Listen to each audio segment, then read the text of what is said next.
Assalamualaikum warahmatullahi wabarakatuh. Nama saya Lucy Wulandari. Di sini saya dari kelompok 1 akan menjelaskan tentang pekerjaan lapangan. Dan saya dibantu oleh teman saya yaitu Diasania, Andriati Kusumaningrum, dan Tirta Nugraha.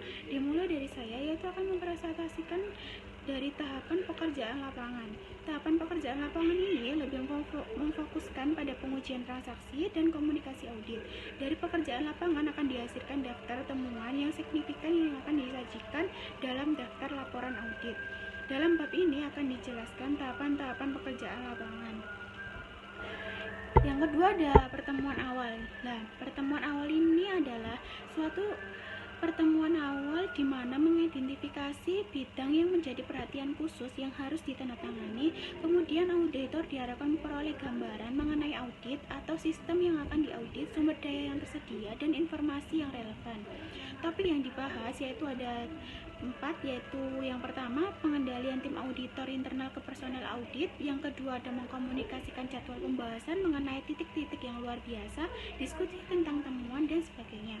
Yang ketiga ada waktu yang ditargetkan dalam pelaksanaan penugasan audit. Yang keempat menjelaskan lingkup penugasan serta menjelaskan tahapan audit yang akan dilakukan. Yang ketiga ada pengujian transaksi. Pengujian transaksi ini yaitu umumnya digunakan untuk memastikan semua kebijakan dan prosedur pengendalian yang diterapkan diikuti dalam proses transaksi. Transaksi akan diuji menggunakan berbagai teknik. Termasuk yaitu teknik sampling. Tujuan dari pengujian ini agar auditor dapat menilai pengendalian internal berjalan dengan efektif melalui pengujian pengendalian dan pengujian substantif. Dan yang selanjutnya akan dijelaskan oleh teman saya yaitu Diasania.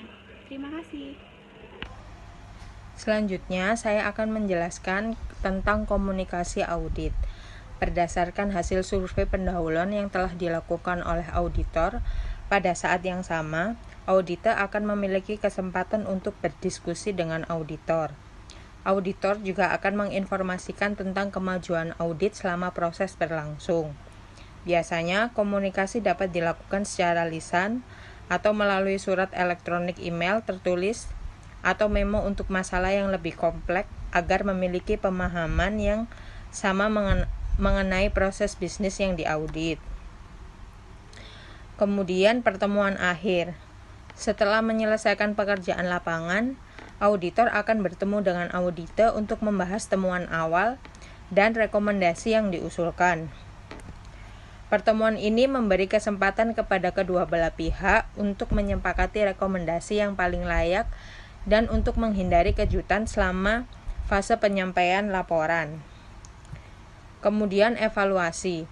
Evaluasi merupakan tahap yang paling penting dalam setiap penugasan audit karena memberi kesempatan bagi auditor untuk menerapkan kreativitas profesional secara maksimal. Pendapat dan rekomendasi harus mengalir dari kelemahan sistem yang diidentifikasi selama sistem evaluasi. Untuk selanjutnya, bukti audit akan dijelaskan oleh Mbak Andriati. Terima kasih. Saya Andriati Kusumaningrum akan melanjutkan presentasi. Selanjutnya mengenai teknik evaluasi. Terdapat 4 teknik. Yang pertama yaitu bagan alir atau flow chart yang bermanfaat untuk menggambarkan secara visual proses yang didesain atau dimaksudkan untuk tujuan pengendalian. Yang kedua yaitu pengujian transaksi yang umumnya digunakan untuk memastikan sebuah kebijakan dan prosedur pengendalian yang diterapkan dan telah diikuti dalam proses transaksi. Yang ketiga yaitu internal control questionnaires atau ICQ yang menuntun untuk bertanya tentang internal control khusus atau umum kepada manajemen audit. Yang keempat yaitu internal control evaluation system atau ICES. Sama halnya dengan ISUKI tetapi lebih ditekankan pada aspek sistem informasi yang diterapkan audit. Bukti audit. Bukti yang didapatkan selama pelaksanaan audit harus memberikan dasar yang memadai untuk pemberian pendapat auditor, temuan, dan rekomendasi auditor yang dinyatakan dalam laporan audit. Bukti audit digunakan untuk mendukung kesimpulan yang dibuat auditor di dalam laporannya. Untuk itu, bukti audit harus memenuhi kriteria. terdapat 3 kriteria bukti audit. Yang pertama yaitu cukup. Cukup artinya jumlah bukti audit yang menggambarkan keseluruhan kondisi yang dipermasalahkan dengan mempertimbangkan sampling statistik, materialitas, tingkat resiko, dan tingkat pengetahuan auditor terhadap operasional aktivitas yang diaudit, sehingga harus mendukung dalam penguatan keputusan auditor dan memberikan jaminan jika bukti yang diperoleh dijadikan sebagai dasar pembuktian. Yang kedua yaitu relevan.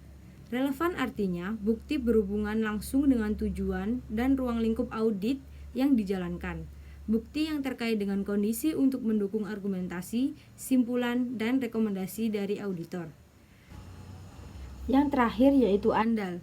Andal artinya bukti yang diperoleh harus akurat, dapat dipercaya, dan jika memungkinkan, bukti tersebut diperoleh dari pihak ketiga atau dari auditor langsung, misalnya tagihan dan hasil konfirmasi auditor. Untuk presentasi selanjutnya akan dilanjutkan oleh Saudara Tirta. Assalamualaikum warahmatullahi wabarakatuh. Saya Tirta Nugra Ramadana. Saya akan melanjutkan presentasi dari kelompok kami. Itu ada klarifikasi bukti audit berdasarkan sumber. Itu ada bukti internal adalah bukti yang diperoleh dan dibuat oleh audit. Bukti internal eksternal adalah bukti yang berasal dari lingkungan internal tetapi juga melibatkan proses yang dilakukan oleh pihak eksternal. Untuk bukti eksternal internal adalah bukti yang berasal dari pihak eksternal tetapi selanjutnya diproses lebih lanjut oleh pihak internal. Untuk bukti eksternal adalah bukti yang berasal dari pihak eksternal dan dibuat oleh pihak eksternal. Untuk tipe bukti audit, yang pertama ada struktur pengendalian intern yang diterapkan dengan memadai dapat menjadi bukti yang kuat mengenai kendala informasi yang dicantumkan dalam laporan keuangan.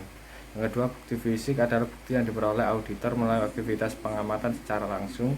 Yang ketiga, bukti dokumen adalah bukti dokumen yang disajikan dengan terbuat dari kertas dengan berisi mengandung informasi, angka, huruf, dan simbol. Yang keempat, bukti keterangan adalah bukti yang diperoleh dari pihak audit dan pihak ketiga melalui pertanyaan yang dilakukan oleh auditor. Yang kelima, bukti analitis adalah bukti yang diperoleh dari analisis terkait data audit dan data yang lain. Untuk teknik pengujian, yang pertama ada wawancara yang digunakan untuk pengumpulan bukti. Yang kedua, pengujian audit berarti pemeriksaan tindakan langkah-langkah yang dipilih yang terdiri dari dua jenis yaitu pengujian kepatuhan dan pemeriksaan rinci. Yang ketiga, seleksi yaitu proses bagian dari populasi yang dipilih untuk menentukan karakteristik dan parameter dari populasi. Yang keempat, pertanyaan yaitu dengan pendekatan struktur untuk pengumpulan informasi dari populasi yang besar. Yang kelima, inspeksi adalah mengamati secara rinci ke tempat kejadian yang dilakukan terhadap dokumen dan fisik. Yang keenam, diagram yaitu deskripsi grafis dari analisis proses atau sistem yang memungkinkan dari operasi atau sistem yang kompleks.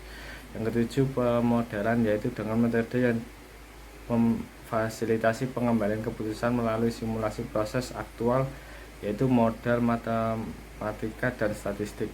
Yang ke-8, observasi yaitu mirip dengan inspeksi. Yang ke-9, konfirmasi merupakan permintaan tertulis ke objek audit atau pihak ketiga untuk menyediakan konfirmasi tertulis atau informasi lain. 10, analisis merupakan studi tentang informasi yang diperoleh dan penggunaannya untuk kesimpulan untuk membandingkan dengan indikator hasil kegiatan objek audit, prestasi masa lalu atau hasil operasi serupa di perusahaan lain atau untuk mencari tahu sesuai dengan kebijakan lembaga dan undang-undang yang efektif.